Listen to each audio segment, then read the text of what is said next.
खाली जायचं आहे इन्शो टॅबमध्ये. त्यामध्ये गेल्यानंतर कॉलेज अँड ग्रीडमध्ये गेल्यानंतर गॅलरीतून तुम्हाला 6 फोटो सिलेक्ट करायचे आहेत. तर इथे मी 6 फोटो सिलेक्ट करते. बघू शकतो मी इथे 6 फोटो सिलेक्ट केलेले आहेत. 6 फोटो सिलेक्ट केल्यानंतर त्याला लेआउट करायचं आहे.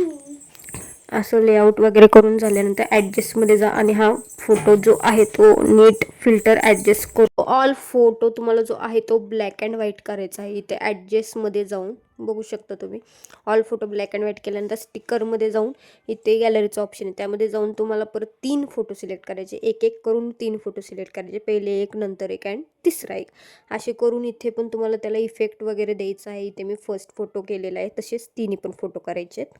तर बघा. Sunshine, sunshine, sunshine. I think I found it now. What I've been looking for. Isn't it beautiful? It's got my head all up in the clouds. I think I found it now. Everything I want might be a miracle.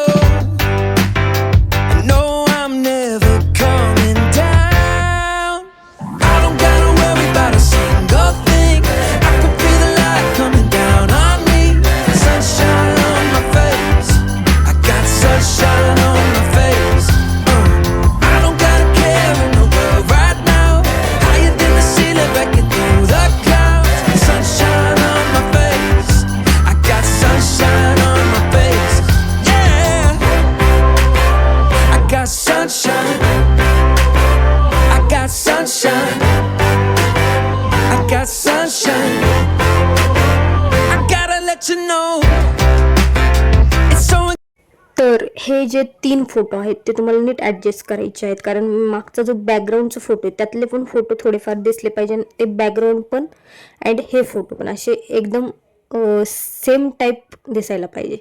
तर तशा प्रकारे तुम्ही ते adjust करून घ्या. Okay.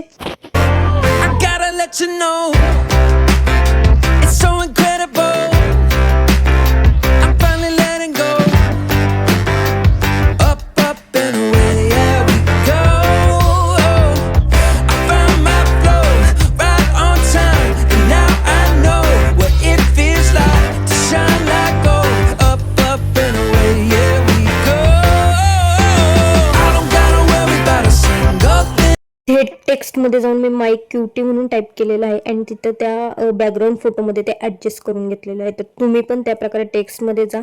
तुम्हाला काय माय cutie जान वगैरे काय टाकायचं असेल ते टाका आणि तिथे ॲडजस्ट करून घ्या.